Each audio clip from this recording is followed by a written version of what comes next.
Hello everyone, फिर से एक बार आप सभी का स्वागत है मेरे YouTube channel MR medical education में। दोस्तों, आज की इस वीडियो में फिर से मैं आप लोगों के लिए एक नया वैकेंसी लेके आया हूँ। इसमें आपका जितने भी वैकेंसीज़ है, सभी वैकेंसीज़ आपका कॉन्ट्रैक्ट बेसिस है और वॉक इन इंटरव्यू के बेसिस पे सिलेक्शन होगा, यानी कि किसी प्रकार का कोई आपका रिटन एग्जाम नहीं लिया जाएगा। आज के वीडियो में मैं आप लोगों को डिटेल्स में बताऊंगा कि वैकेंसी क्या क्या दिया गया है, यानी कि किस किस पद के लिए वैकेंसी दिया गया है। जैसे स्टाफ नर्स के लिए वैकेंसी है, काउंसलर के लिए वैकेंसी है, डाटा एंट्री मैनेजर के लिए वैकेंसी है। तो किन किन पदों में कितना वैकेंसी दिया गया है, इसमें अप्लाई करने के लिए लास्ट डेट क्या है, इसमें इंटरव्यू में जाने का डेट एंड टाइम क्या है, इसका लोकेशन क्या होगा, कहाँ पे आपको इंटरव्यू के लिए जाना होगा, इसके अलावा इसमें एजुकेशन क्वालिफिकेशन क्या मांगा गया है, सारा चीज़ एक एक करके डिटेल्स में डिस्कस करेंगे। तो अगर आप हमारे चैनल में नए हैं तो चैनल को सब्सक्राइब कीजिए और ज़्यादा से ज़्यादा अपने दोस्तों में शेयर कीजिए। और इसका पीडीएफ अगर आप लोग डाउनलोड करना चाहते हैं तो आगे जाके इसका ऑफिशियल वेबसाइट बता दूंगा, वहाँ से डाउनलोड कर सकते हैं। इसके अलावा मेरा टेलीग्राम ग्रुप में आप लोगों को मिल जाएगा, वहाँ से भी डाउनलोड कर सकते हैं। तो अगर आप लोग टेलीग्राम ग्रुप में ज्वाइन नहीं हुए हैं तो ज्वाइनिंग लिंक आप लोगों को डिस्क्रिप्शन में दे दिया गया है, वहाँ से आप लोग ज्वाइन जरूर हो जाइए। देखिए, सबसे ऊपर आप लोगों को दे दिया गया है government of West Bengal, office of the principal, Murshidabad medical college and hospital Murshidabad. तो ये एक मेडिकल कॉलेज है जिसमें वैकेंसी आया हुआ है। उसके नीचे यहाँ पे आप लोग देख सकते हैं मेमो नंबर दिया हुआ है, डेटेड दिया हुआ कब ये आपका नोटिस को जारी किया गया। उसके अलावा note for walk in interview यहाँ पे दे दिया गया है, notice for walk in interview, यानी कि वॉक इन इंटरव्यू के बेसिस पे आपका सिलेक्शन होगा, जो मैं पहले ही आप लोगों को बता चुका हूँ।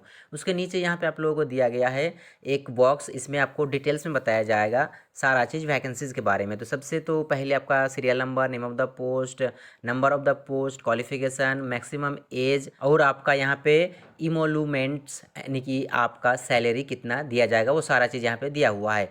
तो सबसे ऊपर एक नंबर में आप लोग देख सकते हैं काउंसलर का वैकेंसी दिया गया है। इसमें नंबर ऑफ वैकेंसी एक ही है और इसमें मैंडेटरी क्या क्या क्वालिफिकेशन मांगा गया है। तो ग्रेजुएट होना चाहिए फिजिक्स या फिर सोशल वर्क का या सोशियोलॉजी में आपके पास ग्रेजुएशन है तो आप इसके लिए एलिजिबल है। इसके साथ साथ यहाँ पे एक्सपीरियंस मांगा गया है जो सेम फील्ड होना चाहिए, जिसमें आप जैसे कि यहाँ पे दे दिया है लेसन देन 1 ईयर, यानी कि आपके पास कम से कम 1 साल का सेम फील्ड में आपका एक्सपीरियंस होना चाहिए।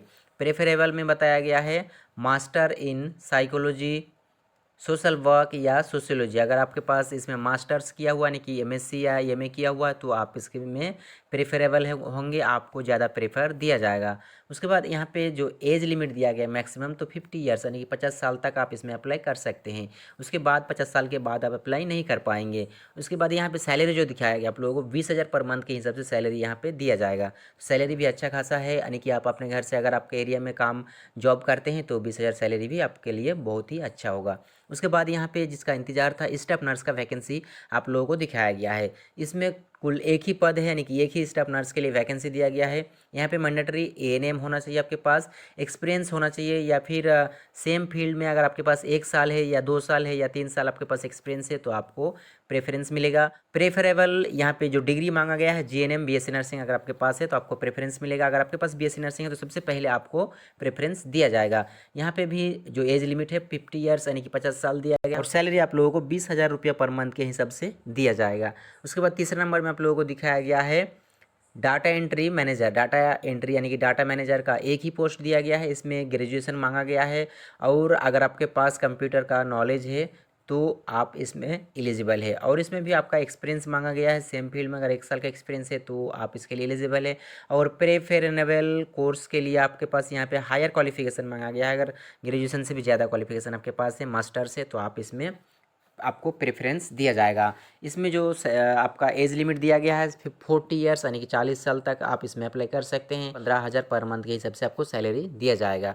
अब यहाँ पे आप लोग देख सकते हैं रिपोर्टिंग डेट एंड टाइम, यानी कि इंटरव्यू के लिए जब आप जाओगे तो इंटरव्यू का डेट क्या है, रिपोर्टिंग डेट एंड टाइम सारा चीज़ यहाँ पे दिया गया है। तो बताया गया है कि विदिन 1 PM 1 बजे तक, दोपहर के 1 बजे तक 29 अक्टूबर को आपको जाना होगा। दोपहर के 1 बजे तक आपको वहाँ पर रिपोर्टिंग करना है 29 अक्टूबर को। 29 अक्टूबर को 2024 में 2:30 यानी कि 2:30 PM को, यानी कि आफ्टरनून में आपको कॉलेज में पहुंचना होगा या कॉलेज काउंसिल रूम, कॉलेज में काउंसिल का जो रूम है उसमें पहुंचना है। उसके बाद यहाँ पे दिया गया है office of the principal Murshidabad medical college and hospital Brahmapur Murshidabad, इसी में आपका लोकेशन है। यानी कि इसी लोकेशन में आप लोगों को जाना होगा इंटरव्यू के लिए। यहाँ पे डेट एंड टाइम सब चीज़ बता दिया गया है और रिपोर्टिंग टाइम भी आप लोगों को हम बता दिए। 1 बजे तक आपको वहाँ रिपोर्ट करना होगा, पहुँचना होगा और 2:30 से आपका इंटरव्यू शुरू होगा। तो टाइम के अंदर आप पहुँचिएगा तो ही आपका इंटरव्यू लिया जाएगा। अगर आप लेट हो जाओगे तो फिर आपको इंटरव्यू देने के लिए परमिशन नहीं मिलेगा। उसके बाद यहाँ पे जो डॉक्यूमेंट्स मांगा गया है सारा डॉक्यूमेंट्स आप लोगों को लेके जाना है। उसके नीचे यहाँ पे जो फॉर्म आप लोगों को दिया गया इस फॉर्म को फिलअप करना है। फिलअप करने के बाद साथ में लेके जाना है। जितने भी डॉक्यूमेंट्स आप साथ में लेके जाओगे सारे डॉक्यूमेंट्स का एक कॉपी जेरोस करके उसमें अपना सिग्नेचर करके लेके जाना, क्योंकि वहाँ पे आपका जेरोस कॉपी मांगा जाएगा और सारा ओरिजिनल जो डॉक्यूमेंट्स है वो भी चेक किया जाएगा। तो ओरिजिनल डॉक्यूमेंट्स भी लेके जाना है, उसका जेरोस कॉपी करके उसमें आपका सिग्नेचर करके लेके जाना है, जिसे सेल्फ अटेस्टेड कहते हैं, वो करके लेके जाना होगा। तो दोस्तों आज की वीडियो में बस इतना ही, फिर मिलेंगे एक नए वीडियो में नए जानकारी के साथ।